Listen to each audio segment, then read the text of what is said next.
Добрый вечер, вы смотрите Якутия Лайв, с вами Ирина Ефимова. А как думаете, что бы делал известный английский сыщик Шерлок Холмс, если бы он не был литературным персонажем и жил бы в Якутии? Правильно, наслаждался горячим чаем в компании своего лучшего друга Ватсона и читал бы свежую прессу. Ну вот только, правда, не «Таймс», а, наверное, газету «Якутия» или «Саха-Сире». Но, как бы то ни было, любовь к печатным изданиям жива в сердцах людей. Газеты в Якутии покупают, выписывают, над ними с любовью трудятся. И сегодня у нас в гостях генеральный директор Саха-Печати Ниргуяна Стручкова. Добрый вечер, Ниргуяна. Добрый вечер, Ирина. Давайте начнем нашу встречу с того, что посмотрим небольшой сюжет. Да, вы буквально завтра будете участником и организатором международной научно-практической конференции, которая называется «Пресса на национальных языках в глобальном медиапространстве». Она прям международная. Вот какие-то вопросы будут на повестке. Сюжет у нас готов? Да, давайте посмотрим сюжет сначала, да, о том, как печать становилась.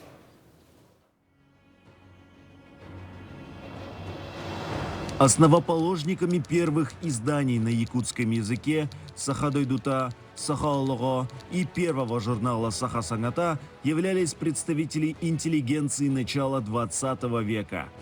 28 декабря 1921 вышел первый номер газеты «Манчары», с которой началась история государственной газеты на якутском языке. Ее первый редактор Анимпадис Сафронов писал: «Быть вместе с народом и верно служить народу». Эту миссию продолжили ее правопреемники газеты «Кым» и «Саха-Сире». Газета «Кым», созданная в условиях почти полной неграмотности населения Якутии, сыграла огромную роль в просвещении народов республики. Во время Великой Отечественной войны журналисты якутских газет в своих публикациях выступали за сбор средств на вооружение Красной Армии, сдачи рыбы и теплой одежды в фонд обороны. Газета «Кым» сыграла значительную роль в приобщении народа в развитии экономики и промышленности, социальной сферы, культуры. Газета «Саха-Сире» вместе с народом стала строить новую государственность и экономику, возрождать духовность и культуру. С ноября 1999 года в республике выпускается газета «Илкен», направленная на сохранение языков и культуры коренных малочисленных народов Севера. А в настоящее время основным направлением деятельности официальной периодической печати является обеспечение населения достоверной объективной информацией о жизни республики, активное содействие в реализации мегапроектов, федеральных и республиканских программ в культурном и духовном развитии, в сплочении и единении народов республики.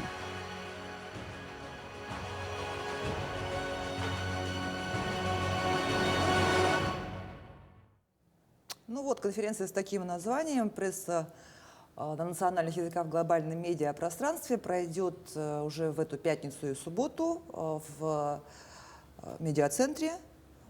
И у меня в гостях Ниргуяна Стручкова, директор Саха-Печати.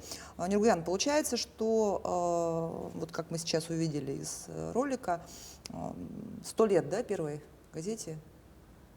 Да, 100 лет со дня издания первой газеты на якутском языке. Она называлась «Манчары». Это была первая партийная газета, которая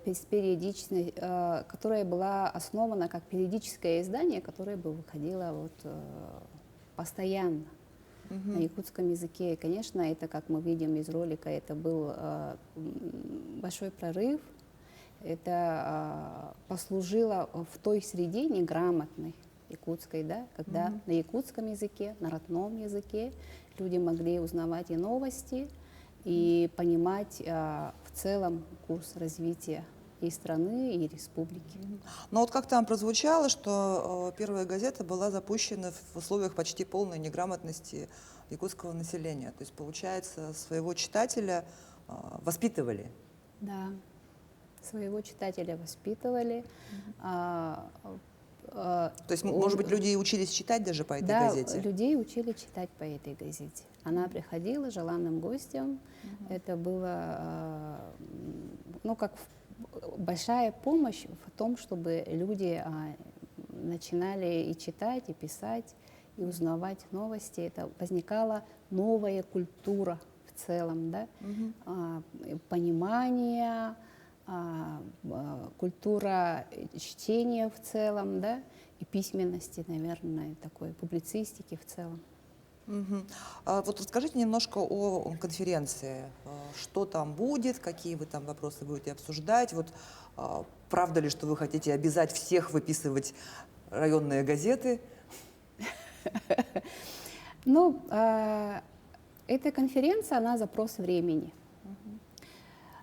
Мы все ощущаем, понимаем, что все больше уходим в соцсети, все больше уходим в сеть, все больше уходим в YouTube, да, и чтение, оно само как вообще как явление, как культурный феномен, может быть, да, как вот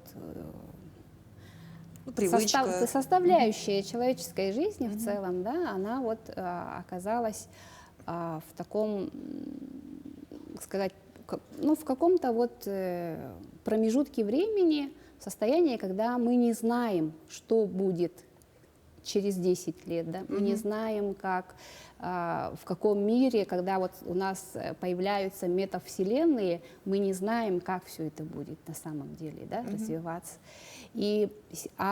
В том месте, где мы сейчас находимся, временном, да, у нас есть еще другая задача — сохранения своей национальной идентичности и сохранения языка. Вот в этом пласте, в этом направлении печатные газеты имеют очень большую и важную роль. Они играют это место, и поэтому сейчас мы находимся в таком, когда мы не знаем, как будет и что будет, но хотим сохранить это, мы хотим сохранить язык, и в том числе посредством печатных газет, журналов, печатных СМИ. И поэтому сейчас вот именно нужен научный подход, когда у нас есть институты, которые занимаются исследованием этих языков, и мы можем с помощью науки увидеть, ну, что-то как-то проложить себе, может быть, немножко увидеть, что и как мы можем сделать и дальше, чтобы сохранить язык и национальную идентичность. Ну, смотрите, конференция, она международная. Да. Первая и сразу международная. А что там? Ну, то есть, если что там за международные участники? У нас международные участвует очень много участников из Казахстана, Узбекистана, участники из регионов российских, из Тывы, Украины, Белоруссии, да, участвуют ученые. То есть те регионы, в которых... Ну, есть национальные языки, национальная пресса. Да. И речь там пойдет в основном о сохранении национальной именно прессы бумажной, вот, в бумажном виде, или будут искать какие-то пути там, сохранения языка, идентичности, какие-то новые в глобальном медиапространстве, если уж название. Там темы выступающих, да, разнятся, да. Будут работать 3 очень большие секции: язык и нормы языка, использования в печатных средствах массовой информации, да. Есть некоторые исследования, которые касаются именно родного языка в социальных сетях. Есть очень интересные выступления. Мне самой интересно, просто я не видела, просто есть программа, и мне она как бы, как и всем, кто будет принимать участие, это все интересно. Есть именно исследователи языка вот в межэтническом культурном взаимодействии. То есть это и из разных форм. То есть вкупе в целом картина, она все-таки должна сводиться вот к тому, чтобы найти ответ на эти вопросы, которые мы ставим. Ну, смотрите, давайте сначала немножко проясним вообще ситуацию с национальной прессой сейчас, да, какая она на сегодняшний день, что мы имеем в Якутии. Ну, не будем касаться там радио, телевидения и так далее, вот именно прессу бумажную возьмем. Понятно, что есть газета «Саха-Сиры», есть газета «Кым», как продолжатели традиции, общереспубликанские издания. И вы под эгидой Саха-Печати объединяете сколько газет районных? 33 района, выпускается 38 газет. Это в 33 районах, 35, и в 5 районах у нас издаются 2 сдвоенные газеты, одна на русском, одна на якутском. А вот такие районы, как Нерюнгринский, Алданский, Ленский, там тоже на якутском языке издаются районы? Нет, нет. В Алдане есть алданский рабочий, который тоже имеет очень большую историю свою, да, возникновение, с возникновением именно золотопромышленности.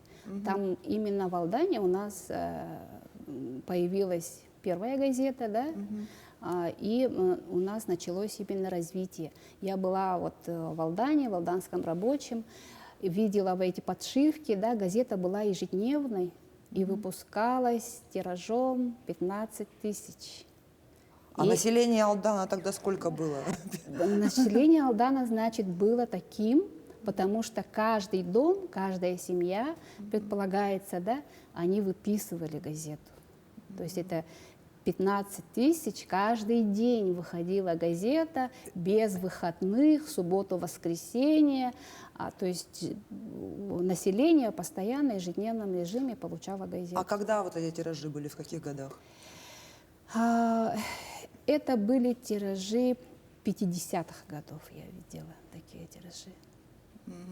Тогда из этих 38, вы сказали, районных газет, сколько из них на якутском языке?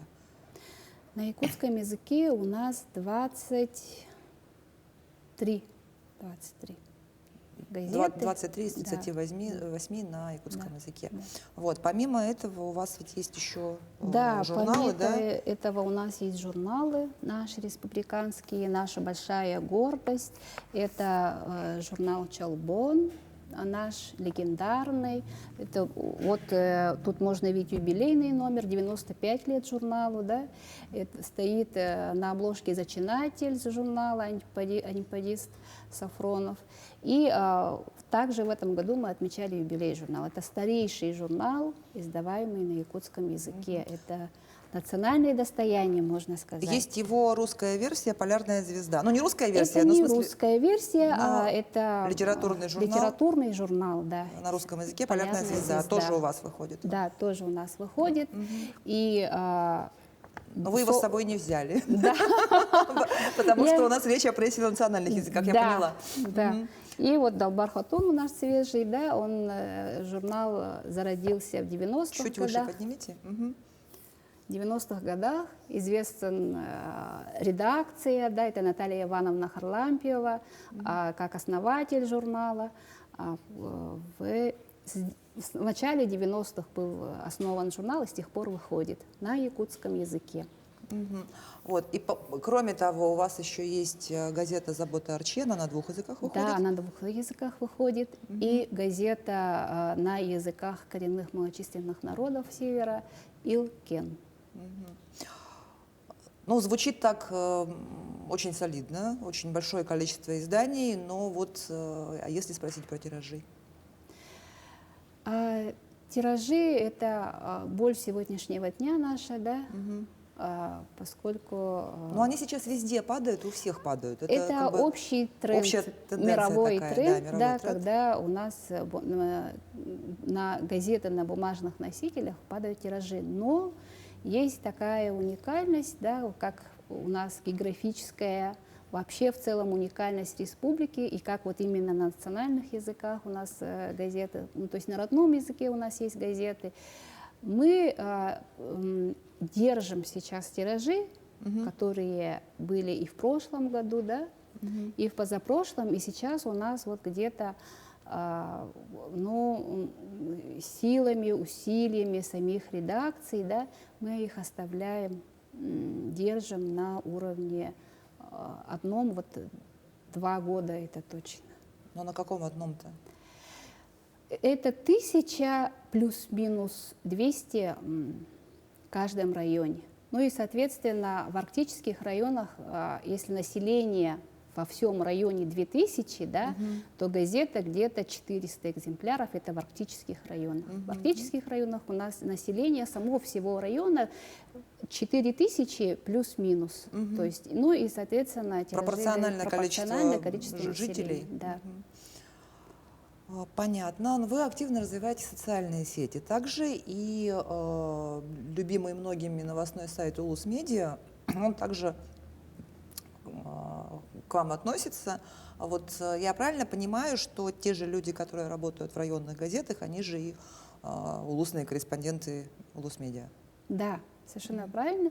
У нас редакция, мы переходим в такую в конвергентность, да, когда редакция, когда журналист, он же создатель и видеоконтента, да, и в некотором роде и аудиоконтента, и контента, да, для социальных сетей, и в то же время у нас корреспонденты редакции выпускают газеты печатные.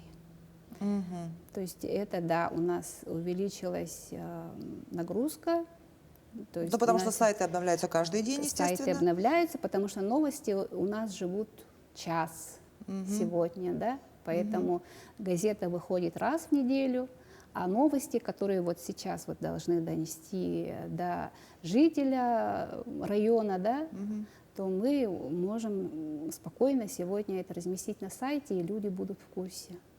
А тогда зачем нужны вот эти вот печатные газеты? Ну, может быть, это такой, конечно, дурацкий вопрос, да, но смотрите, если ежедневные новости на сайте Улус Медиа, там сайты всех районов, да, люди уже прочитали эти новости, и получается в конце недели они получают в бумажном виде сборник этих новостей, которые они уже в течение недели прочитали. Или как? Или там какая-то аналитика добавляется, или что? Да, газета, она сегодня переходит в другой уровень материалов, которые там есть. Там материалы, которые ты можешь прочитать и через месяц, и через полгода, и через год, и читателю это должно быть интересно.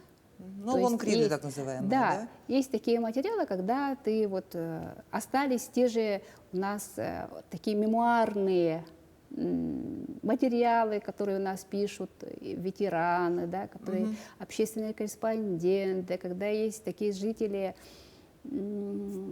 районов, наследов, которые находят интересные факты о тех исторических, этнографических, различные, которые у нас помещаются именно в газете сначала. Да. Есть какая-то аналитика именно по ситуации, обстановке, которая сложилась. Есть интервью какие-то, ну, интересные и большие, когда они выдаются в том формате. Сейчас мы еще начали такой конференц, когда в газете ты можешь перейти по QR-коду на YouTube-сайт, на YouTube, то есть посмотреть видео этого события, мероприятия. То есть у нас есть вот такая, ну, как сказать, взаимопереходы из сети, офлайна, да, и в онлайн. Да.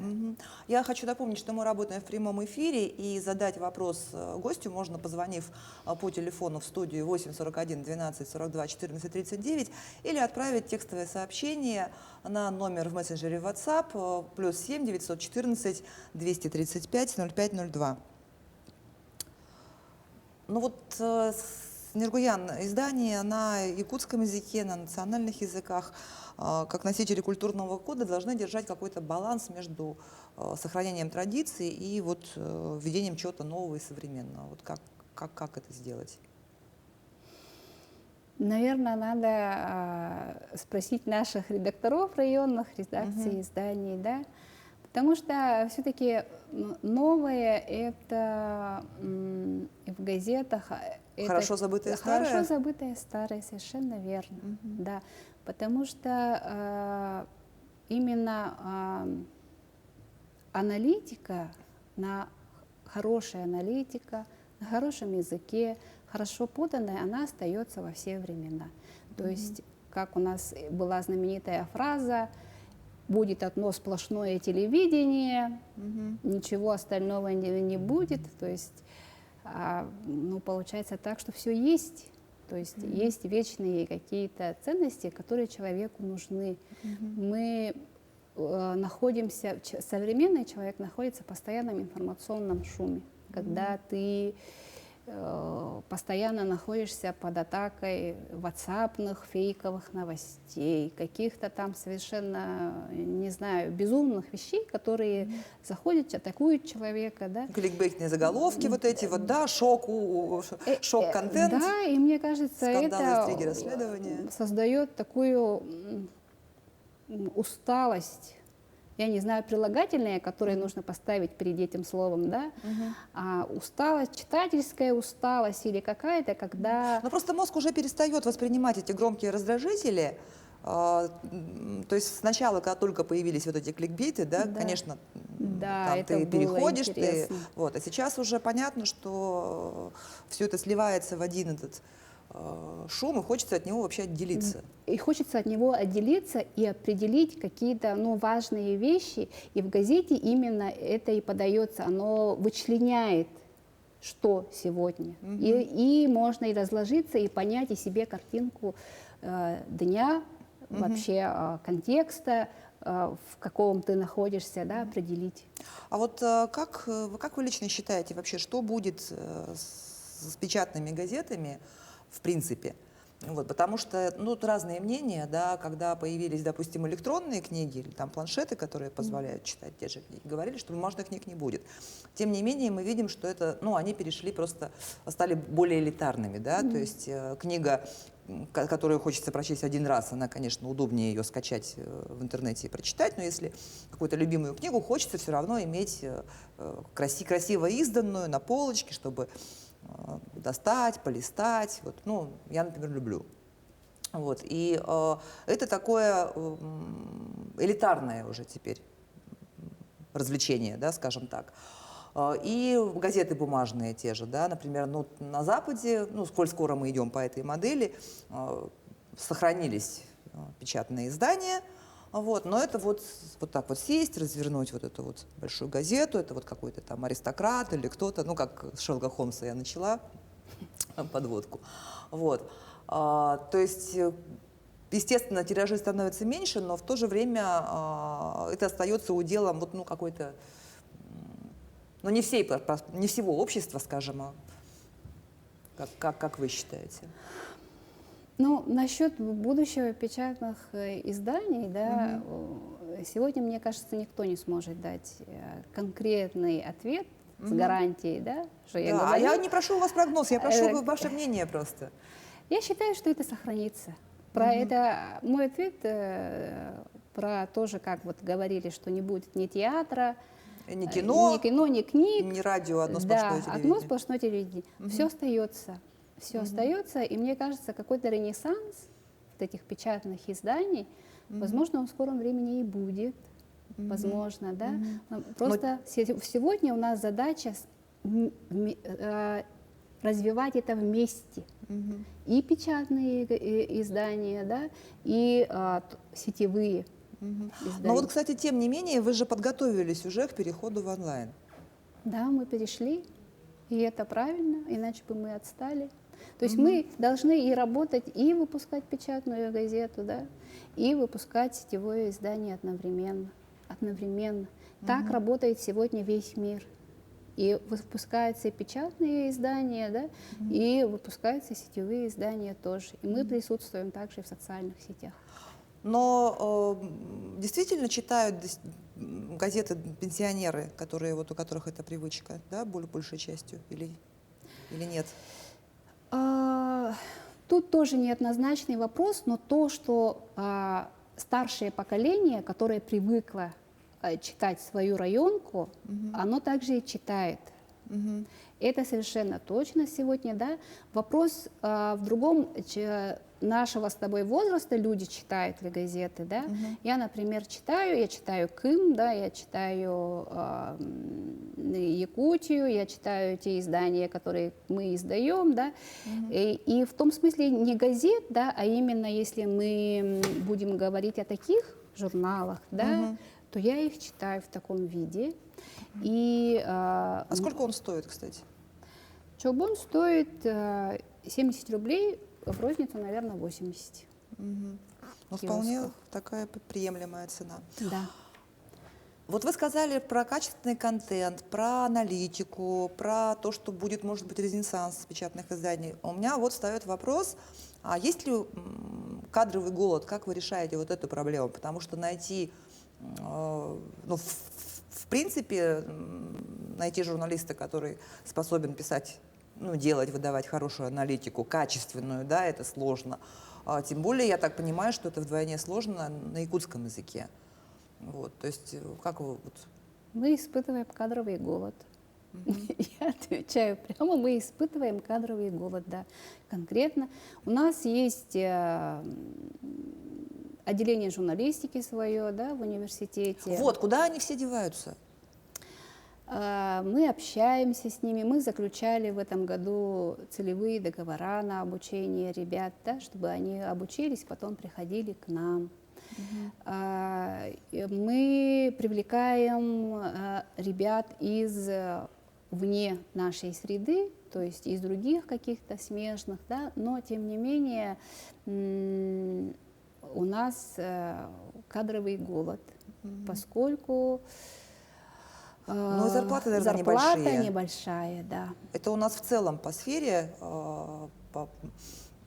что уж там греха таить. Да, что уж греха таить, мы остались в категории «прочие». Да. То есть сейчас выгоднее пойти работать библиотекарем или учителем. Что и сделали многие наши коллеги в районах, перешли работать в библиотеки, в музеи, и у нас, конечно, вот остался, да, кадровый дефицит у нас.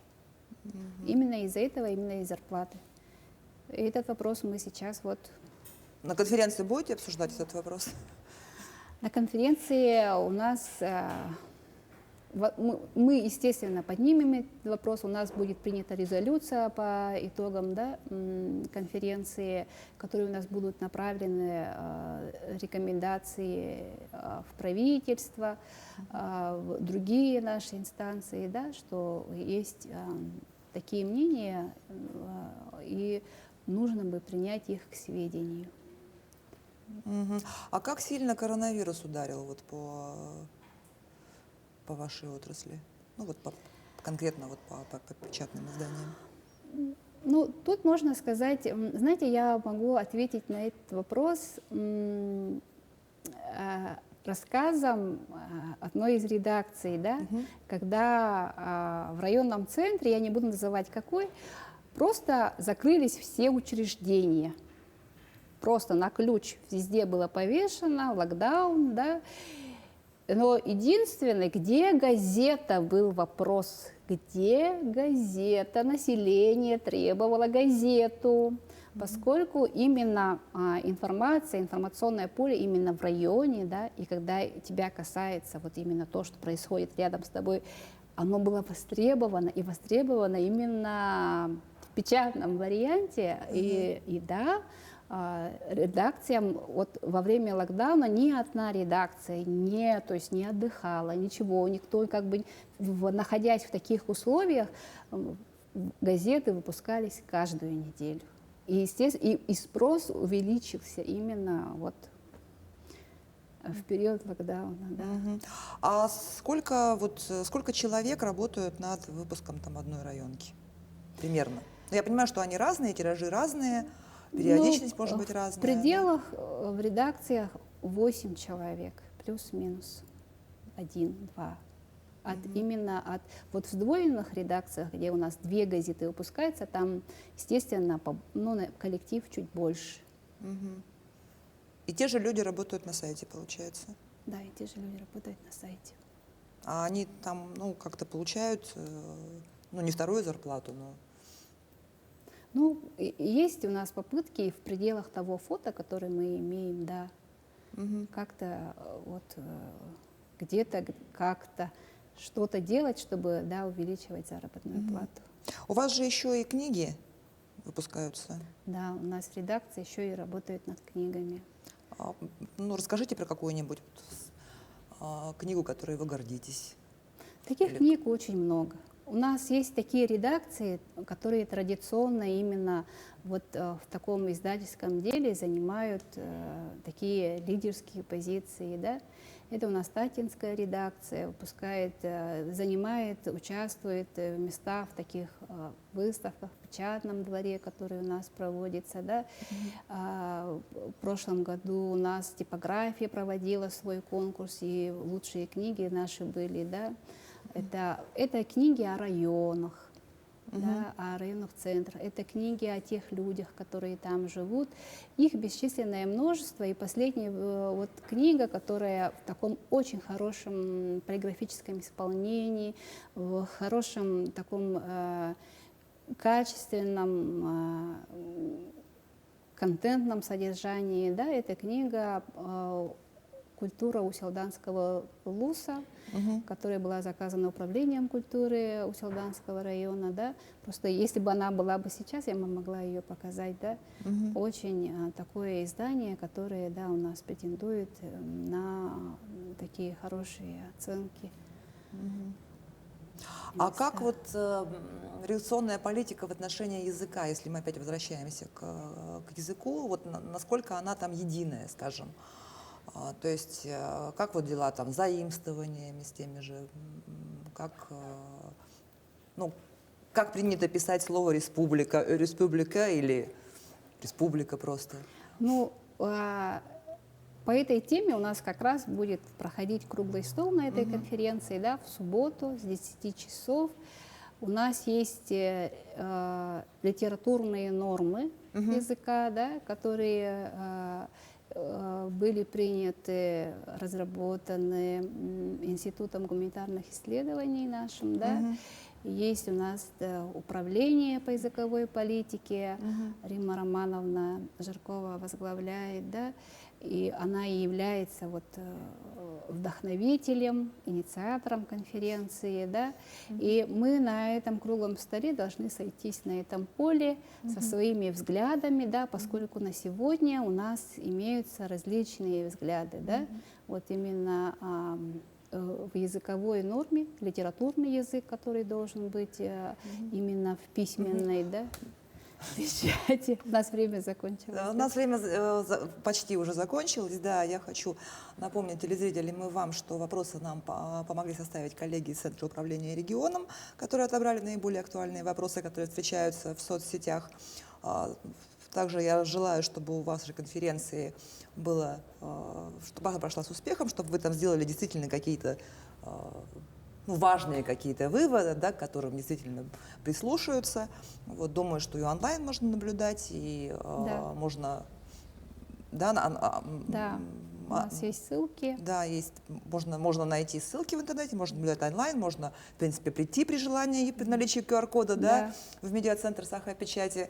Ну, на этом выпуск программы «Якутия Лайв» подошел к концу. Меня зовут Ирина Ефимова. Смотрите нас по будням в 19:15. Расскажем, чем живет Якутия.